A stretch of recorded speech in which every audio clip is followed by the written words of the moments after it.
Hi everyone.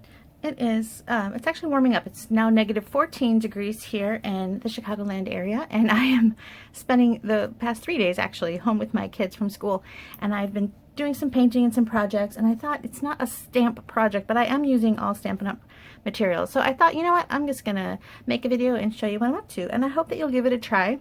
I'm not an artist. I'm just doing some very loose watercolors, and I'm hoping it'll turn out nice, and I don't know for sure yet if it will.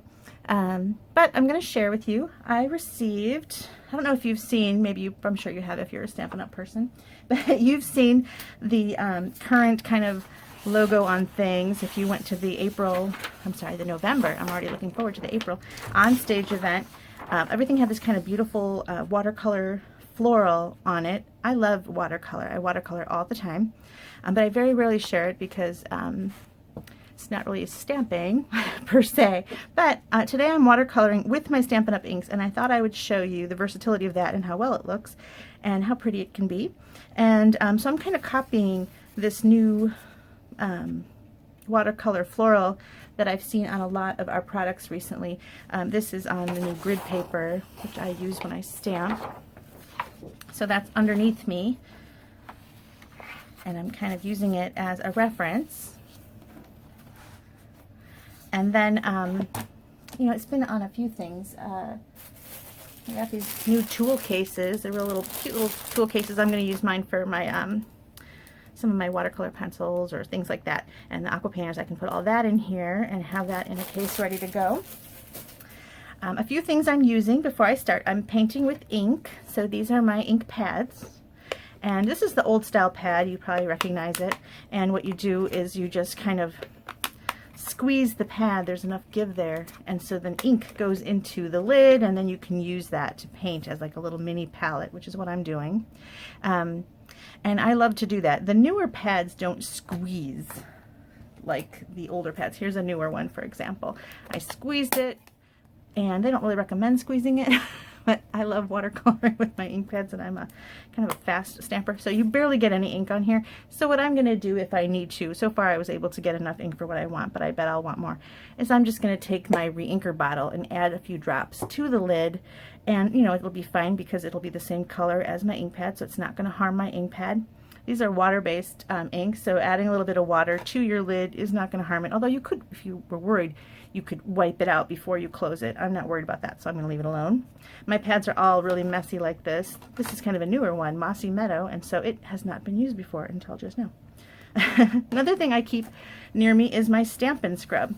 Even though I'm not cleaning stamps, when I switch from color to color, I just go like this on my Stampin' Scrub, and it kind of cleans my aqua painter really fast, and I'm able to go from one color to the next with no fuss. I don't have to have a cup of water on my desk because I'm not really good with having a cup of water on my desk.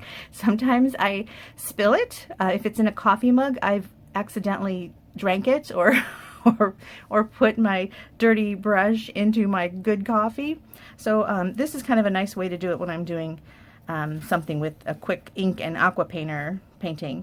And sometimes I pull out, you know, my real paints and my real brushes, but you know, this is easy, and I just love the colors of Stampin' Up. So it's just so great that I can use my ink as a paint because it's the colors I love. It's the colors I know. I know these colors, and I bet you do too. If you're a Stampin' Up person, you know that's Calypso Coral. I don't have to tell you. You know that's Night of Navy. You know that's Crushed Curry, Bermuda Bay, Mossy Meadow.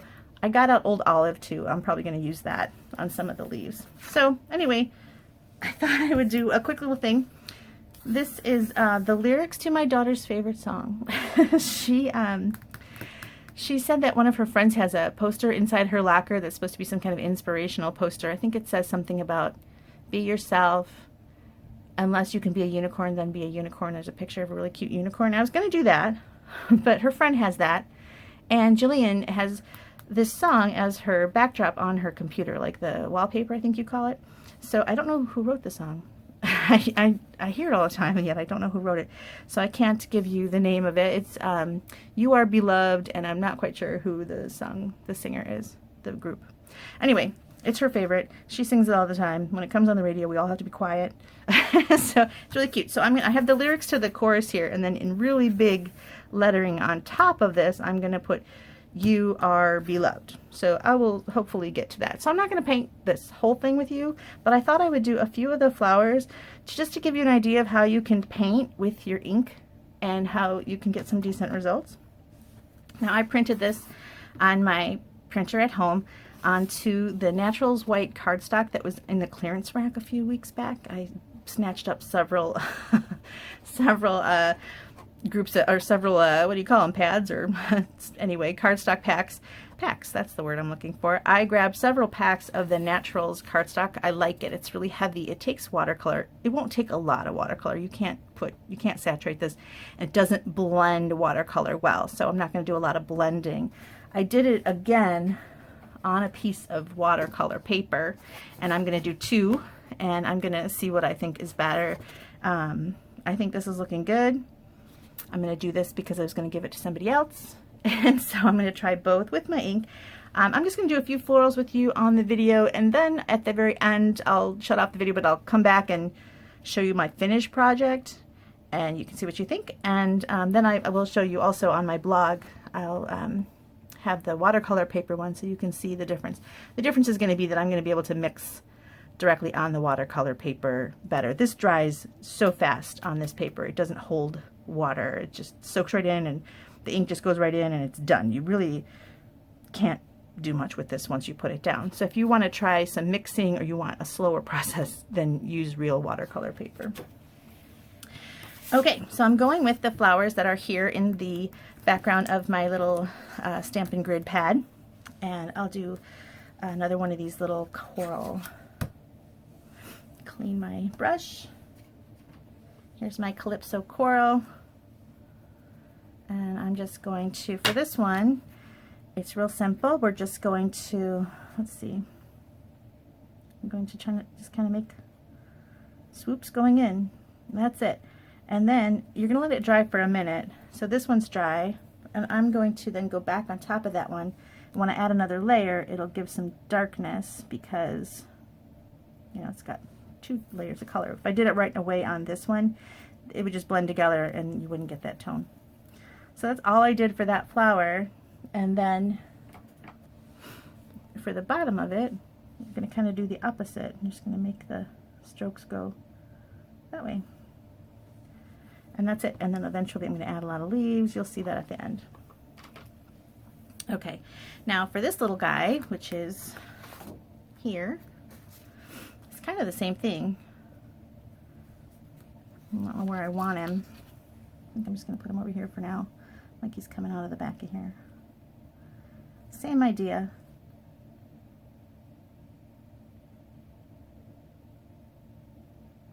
And you don't have to be so precise. This is watercolor, which is the nice thing about watercolor, is you can kind of be more free.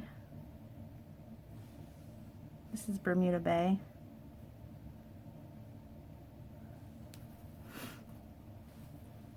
And the nice thing about this is because this paper soaks it instantly, you don't really have to wait. This is Mossy Meadow. A lot of time for it to dry before you go on to the next thing because it's already dry.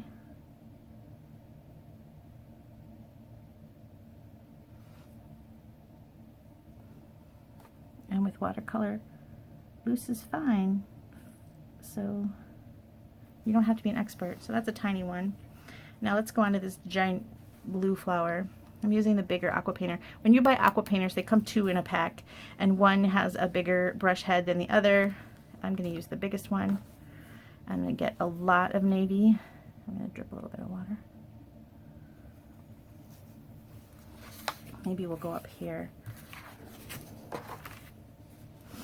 And I'm just going to really let the brush go for these petals.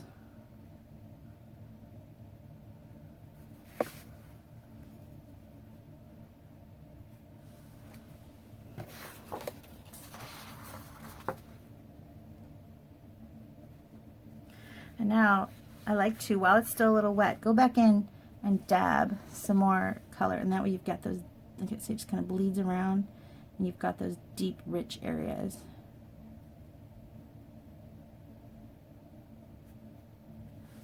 And that's one of the pretty things about watercolors, those bleeding areas of color.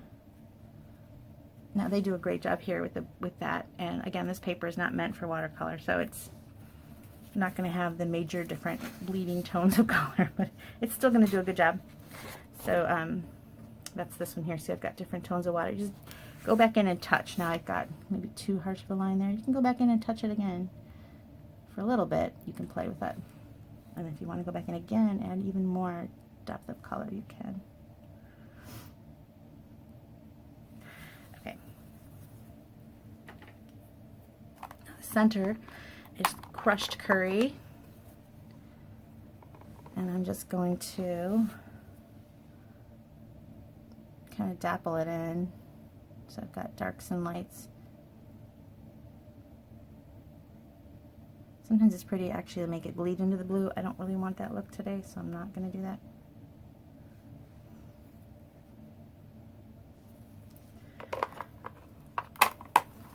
And then just let it sit for a second. And then I added just a tiny bit of soft suede.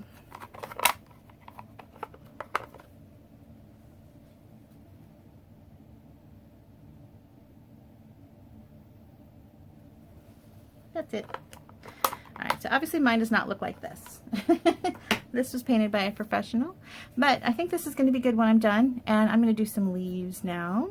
So I'm going to kind of squeeze my brush. Let me see if you can see that. I'm going to squeeze it so some water kind of goes down into the barrel and onto the little fibers. I don't know what these fibers are. Not natural hairbrush, that's for sure. Okay, I'm going to get some old olive on here, and then I'm just going, excuse me, I'm going to make some leaves. And here's going to be really loose, just kind of.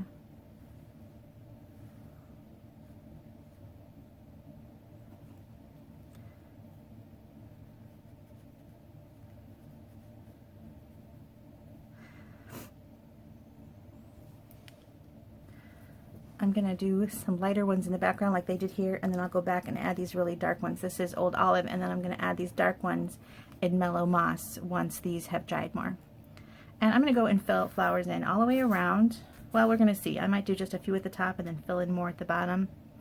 Not positive what I'm going to do here. Just kind of play it by ear.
I'm working on the real watercolor paper now. And I'm adding a flower. The one here on the bottom, this little pink, I don't know if you can see it in the shot.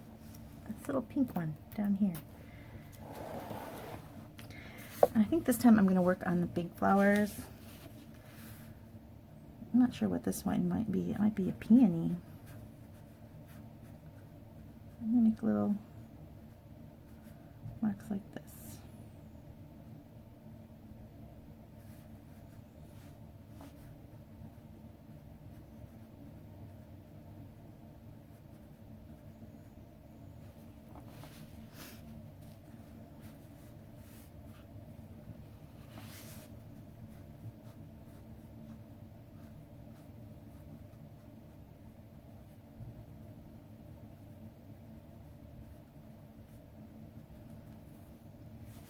let that dry, and then I'll go back over and add some dark spots.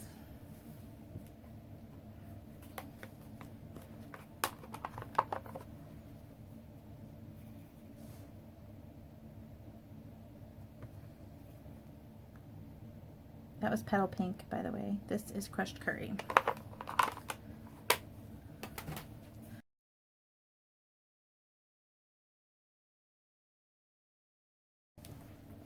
Every once in a while I go in and re-squeeze the pad to get some more ink.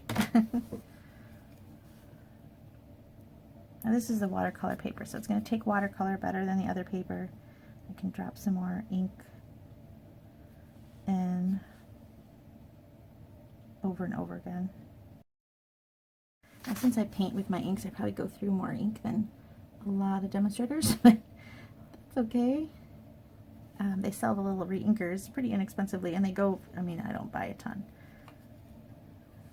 It takes me years to go through an ink bottle. But I do love it. Whenever I buy an ink pad, I always instantly buy the re-inker. I think it's a good suggestion. You always have ink for your pad if it dries out, and you can paint with it.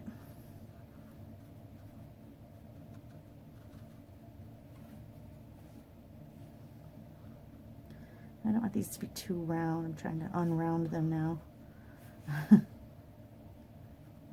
There.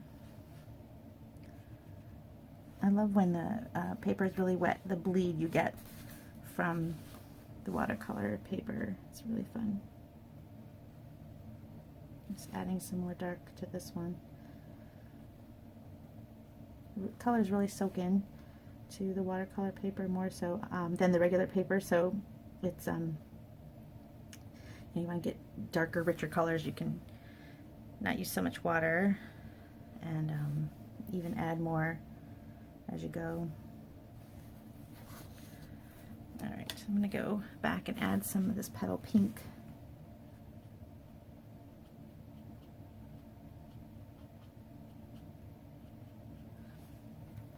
I think it's a peony. That's what we're going with.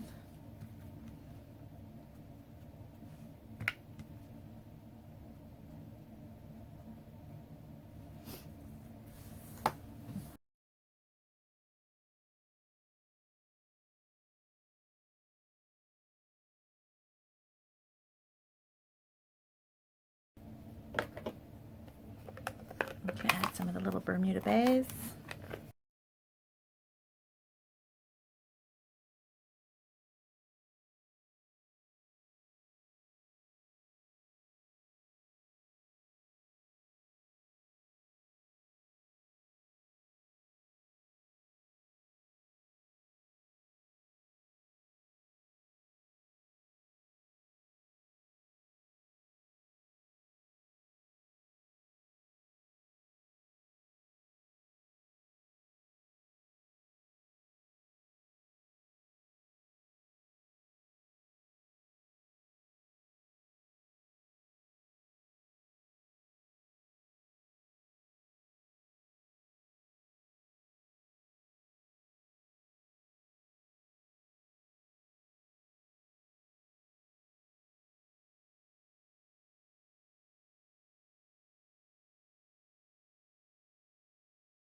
I decided to be done here.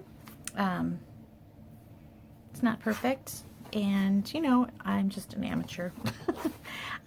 I haven't had any, you know, it's not really an experience painting, obviously, but I think that it's still pretty, and I think that, you know, playing around with the ink and just loosely putting in some florals can be a lot of fun. Obviously, I need practice. I think mostly with leaves. I don't like my leaves very much.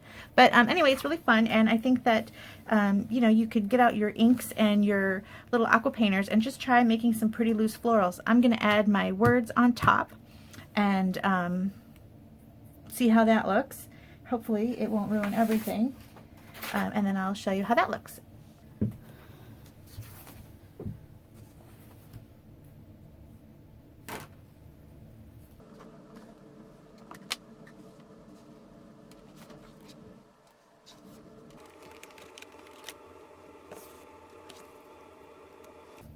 Okay, this makes me the most nervous because if I mess up, there's nothing I can do about it.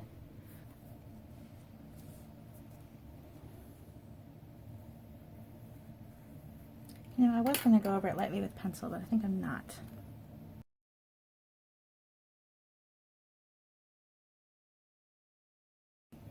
Now, I was going to paint these words, but I don't trust myself to do that. So I decided to just use my Stampin' Blend markers and see how that goes.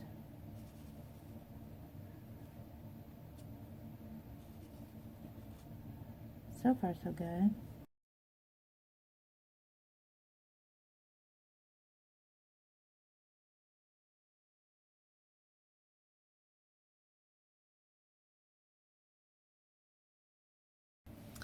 Okay.